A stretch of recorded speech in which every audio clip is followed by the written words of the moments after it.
देखो यार, इस बात को सोचने से आपको कुछ भी नहीं मिलेगा कि लोअर पीसीएस की कट ऑफ कितनी जाएगी। कट ऑफ कितनी जाएगी लोअर पीसीएस की, इस बात का आइडिया किसी को नहीं है, किसी को भी नहीं है। और जो लोग बता भी रहे हैं वो एक विशुद्ध तुक्का मार रहे हैं, और तुक्के से चीज़ें नहीं होंगी, चीज़ें होंगी प्लानिंग से। क्या प्लानिंग आप इस एग्जाम के लिए रख सकते हो? देखो, अलग अलग व्यू है। दो तरीके के कैंडिडेट इस वक्त आपको दिखाई देंगे जिन्हें लोअर पीसीएस देने का मौका मिल सकता है। कुछ लोग ऐसे होंगे जिन्हें लेखपाल का एग्ज़ाम देना है, और लेखपाल के एग्ज़ाम को वो अच्छे से तैयार भी कर रहे हैं। और कुछ लोग ऐसे होंगे जिन्हें लेखपाल का एग्ज़ाम नहीं देना है, और उनकी जो तैयारी है वो लोअर पीसीएस या पीसीएस या आरओ के लिए है, वो लेखपाल के एग्ज़ाम में इंटरेस्टेड नहीं है। हालांकि इसमें कुछ लोग ऐसे भी हैं जो लेखपाल का एग्ज़ाम इसलिए नहीं दे रहे क्योंकि वो पैट के स्कोर को इतना ले पैट में इतना स्कोर नहीं ले पाए ताकि वो लेखपाल का एग्ज़ाम दे सकें। तो जो लोग लेखपाल में 55.12 नंबर नहीं ला पाए, मतलब लेखपाल के लिए पैट में इतने भी नंबर नहीं ला पाए थे, वो लोअर पीसीएस का एग्ज़ाम नहीं दे पाएंगे, क्योंकि जो लेखपाल में ही क्वालिफाई नहीं कर पा रहा तो वो लोअर पीसीएस के लिए कैसे क्वालिफाई करेगा। अब यानी ऐसे कैंडिडेट जिन्हें लेखपाल का एग्ज़ाम देना है, वो लोग लोअर पीसीएस को लेके अभी बिल्कुल भी टेंशन ना लें। उनको तो एक अच्छा मौका मिल गया कि साहब, एक दूसरा चांस आ गया कि लेखपाल में भी सिलेक्शन ले लेंगे और लोअर पीसीएस में भी सिलेक्शन ले लेंगे, क्योंकि जो सिलेबस है वो ऑलमोस्ट सेम है।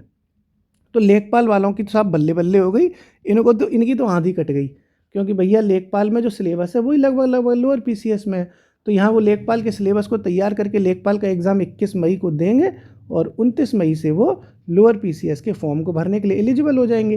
बस उनके नंबर उतने आ जाएं जितने लोअर पीसीएस के लिए चाहिए। कितने चाहिए ये पता नहीं है। इसकी बेस्ट प्लानिंग दोस्तों मैं आपको बता रहा हूँ कि अगर आप लोग, ऐसे लोग जिन्हें लेखपाल का एग्ज़ाम नहीं देना है, वो लोग इस वक्त क्या करें, वो यूपी स्पेशल और कंप्यूटर, इनको रटना शुरू कर दें। क्या करना? रटना। अब आपको लगेगा कंप्यूटर कैसे रटा जाएगा, यूपी स्पेशल कैसे रटा जाएगा। देखो, ये यूपी ट्रिपल एस सी है ना अपना, ये संस्थान है, ये कॉन्सेप्ट के क्वेश्चन बहुत ज़्यादा पूछता नहीं है। अगर आप कॉन्सेप्ट समझ समझ के चीज़ें कर रहे हो, आपकी इच्छा है। मैंने इसके जितने पेपर देखे उसमें ना फैक्ट बहुत गंभीर पूछा जाता है। फैक्ट पूछा जाएगा साहब, पूछा जाएगा कि जो कंप्यूटर में मैक है वो कितने बिट के बराबर है। अब इसमें क्या कॉन्सेप्ट लगाओगे आप? आपको रटना ही तो पड़ेगा एक तरीके से। तो मेरा दोस्तों आपसे पूरा पूरा मेरा ओपिनियन आपको यही है कि आप इस वक्त रट्टू तोता बन जाओ कंप्यूटर के लिए। मैंने खूब करके देख लिया। अगर आप किसी की क्लासेस कर रहे हो बहुत अच्छी बात है, लेकिन क्लासेस करके आपको कॉन्सेप्ट समझ में आ रहा होगा, लेकिन जो फैक्ट पूछ लेते हैं ना वो कमीशन वाले, वो फैक्ट आपको जब तक आपने रटा नहीं आप कर नहीं पाओगे। और नहीं तो आप कोई टेस्ट सीरीज लगा के देख लेना, बिना फैक्ट रटे यूपी ट्रिपल एस सी के एग्ज़ाम्स निकालना आसान नहीं है। तो मेरा आपको यही सलाह है कि भाई आप कंप्यूटर और यूपी स्पेशल का रट्टा मारना शुरू कर दो। और रट्टा मारने के लिए दोस्तों, आप अगर आपको लेखपाल का एग्ज़ाम देना है तब तो आप कंप्यूटर और यूपी स्पेशल रट ही रहे होगे, आप कंप्यूटर भी रट रहे होगे, आप यूपी स्पेशल भी रट रहे होगे। लेकिन अगर आपको लेखपाल का एग्ज़ाम नहीं देना है तो आप बिल्कुल धुआं मचाते हुए 2 घंटे दे दो इस वक्त कंप्यूटर को, और 2 घंटे दे दो आप इस वक्त यूपी स्पेशल को। और बाकी सारी चीज़ों के लिए आप 3 घंटे 3 घंटे 2-3 घंटे निकालते रहो। 2 और 2 4 और 3 7-8 घंटे तो पढ़ना पड़ता ही है। इतना भी नहीं पढ़ रहे तो भगवान भरोसे चल रही तो ज़िंदगी। तुम स्टूडेंट हो, इतना भी नहीं पढ़ पा रहे 7-8 घंटे, तो फिर तुम्हारी इच्छा, तुम कुछ करो। मगर मेरी नज़र में जो इंसान स्टूडेंट होने के बावजूद भी 7-8 घंटे नहीं पढ़ता है तो उसको स्टूडेंट कहलाने का हक नहीं है।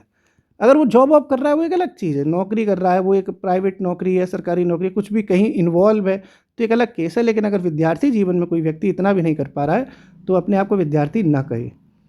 तो दोस्तों, ये सबसे अच्छी स्ट्रेटेजी मैंने आपको बताई कि अगर आप लेखपाल का एग्ज़ाम दे रहे हैं तब तो आप इतना पढ़ ही रहे होंगे, और नहीं लेखपाल का एग्ज़ाम दे रहे हैं तो फिर 2 घंटे आप इस वक्त कंप्यूटर और 2 घंटे आप यूपी स्पेशल को दें। बाकी 3 घंटों में आप कभी थोड़ा बहुत जीएस, करंट अफेयर्स, जो रीजनिंग, मैथ वगैरह देखते रहें। इसके अलावा दोस्तों एक चीज़ और मैं बताऊंगा, आप ना पीसीएस, आरओ, लोअर पीसीएस, इन एग्ज़ाम्स को अलग अलग लेके चलते हो, अलग अलग मान रहे हो। लेकिन मैं आपको सही बताऊं, जैसे अगर आपने जीएस में हिस्ट्री पढ़ी है तो हिस्ट्री आप लोअर पीसीएस के लिए अलग और आरओ के लिए कोई अलग हिस्ट्री तो है नहीं। अकबर तो अगर आप ठीक से पढ़ रहे हो, और अकबर तो पीसीएस में भी आएगा, आरओ में भी आएगा, लोअर पीसीएस में आएगा। गांधी जी के आंदोलन अगर आप पढ़ रहे हो तो वो लोअर पीसीएस, पीसीएस, आरओ सबके लिए सेम है। तो अपने दिमाग को इतना मत उलझाओ कि ये भी एग्ज़ाम देना है, वो भी एग्ज़ाम देना है। अरे आप तैयारी एक बार कर लो ना अच्छे से। आप अगर एक बार तैयारी जीएस की अच्छे से कर लेंगे तो चाहे आप आरओ दे आना, चाहे आप लोअर पीसीएस दे आना। अगर आपने अच्छे से भारत की नदियों को पढ़ा है तो क्या नदियाँ आरओ में काम नहीं आएंगी या लोअर पीसीएस में काम नहीं आएंगी? लेकिन आपका दिमाग ये भटकता है कि यार मुझे तो लेखपाल देना था, लो अब तो आरओ भी देना पड़ जाएगा। तो जो सेम सिलेबस के जीएस वाले एग्ज़ाम हैं उनके लिए बहुत अच्छा मौका आपको मिल गया। हाँ, आरओ में हाई कोर्ट का आरओ हो चाहे सचिवालय का आरओ हो, जीएसई जीएस आ रही है, पीसीएस हो जीएसई जीएस बोल रही है, लोअर पीसीएस में जीएस बोल रही है, लेखपाल में जीएस बोल रही है। तो अब आप फोकस करो जीएस के एग्ज़ाम्स पे। और जीएस को पढ़ने के दोस्तों दो ही तरीके होते हैं, चाहे आप आरओ दे दो चाहे लोअर पीसीएस दे दो, कोई भी दे दो, कोई सा भी एग्ज़ाम दे आओ, जीएस के दो तरीके ही होते हैं पढ़ने के। बिल्कुल क्लियर बात है ये। एक क्लियर बात ये होती है कि अगर आप सेल्फ स्टडी कर रहे हैं जीएस के लिए तो ये भी बहुत अच्छा तरीका है। आपके पास अच्छी किताबें हैं, आप उन किताबों से पढ़ रहे हैं, बार बार उन किताबों को रिवीजन कर रहे हैं उन किताबों का, और बार बार आप पीवाईक्यू से अपने आप को देख रहे हैं कि मुझे किस लेवल पे चीज़ें तैयार है, और आप टेस्ट सीरीज दे लेते हैं। एक तरीका दोस्तों जीएस का ये होता है। अगर आप इस तरीके में संतुष्ट हैं और आपको लगता है कि सेल्फ स्टडी से मैं कर लूँगा या कर लूँगी, तो बेहतरीन तरीका है ये। दूसरा तरीका दोस्तों होता है कि आप किसी इंस्टीट्यूट या किसी कोचिंग या किसी टेलीग्राम प्रोग्राम्स का, इन सब चीज़ों का सहारा ले सकते हैं, जिनको आजकल पेड प्रोग्राम्स कहा जाता है।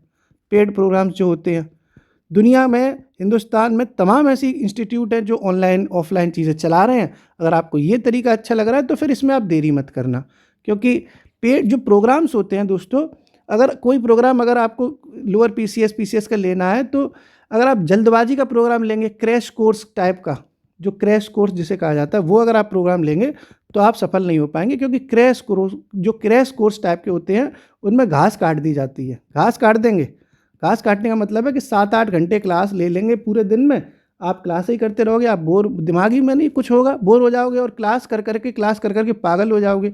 इसीलिए मैं कह रहा हूँ कि अगर आपको किसी पेड प्रोग्राम की अगर में सहायता लेनी है, अगर आप इस किसी क्लास से पढ़ना चाहते हो, तो 4-5 महीने के कोर्स का प्रोग्राम लिया करो। उसमें क्या है, धीरे धीरे चीज़ें होती हैं। एक दिन में 1-1.5 घंटे की क्लास है, दो कर लो, बाकी रिवीजन करो। हमारे जितने प्रोग्राम चलते हैं हमारे इसी लेवल पे चलते हैं। मैं कभी आंधी काटने का प्रोग्राम नहीं चलाता। लेखपाल के फॉर्म निकले थे दोस्तों, मैंने अपना एडमिशन तक नहीं खोला अपने प्रोग्राम में, क्योंकि मैं जानता था कि अगर मैं एडमिशन खोलूँगा फिर 2 महीने में मैं पूरा कोर्स करा दूंगा तो मेरी तरफ से जिम्मेदारी पूरी हो जाएगी, लेकिन स्टूडेंट्स को कुछ याद ही नहीं होगा। 6 घंटे डेली क्लास आएगी तो नहीं हो पाएगा ना। इसीलिए दोस्तों हमने 2 अप्रैल से एक प्रोग्राम शुरू किया है। किसी से कोई ज़बरदस्ती नहीं है, इच्छा हो तो शामिल होना, नहीं इच्छा कोई बात नहीं। मैं तो हमेशा कहता हूं कि अगर आप सेल्फ स्टडी कर सकते हैं तो किसी प्रोग्राम में शामिल होने की ज़रूरत ही नहीं है।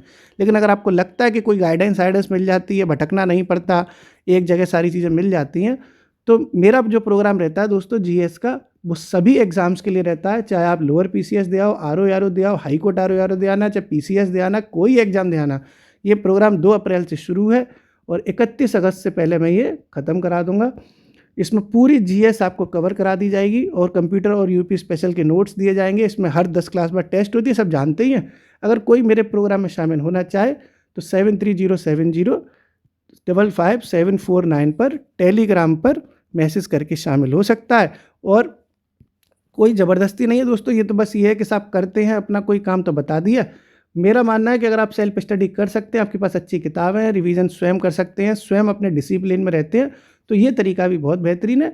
और ये तरीका ऑप्शनल होता है, अगर आप चाहें तो कर सकते हैं। लेकिन फिलहाल आपको दोस्तों एक सीधी बात है कि लोअर पीसीएस बनने के लिए आपको यूपी स्पेशल और कंप्यूटर पर बेहतरीन कमांड अपनी बनानी पड़ेगी।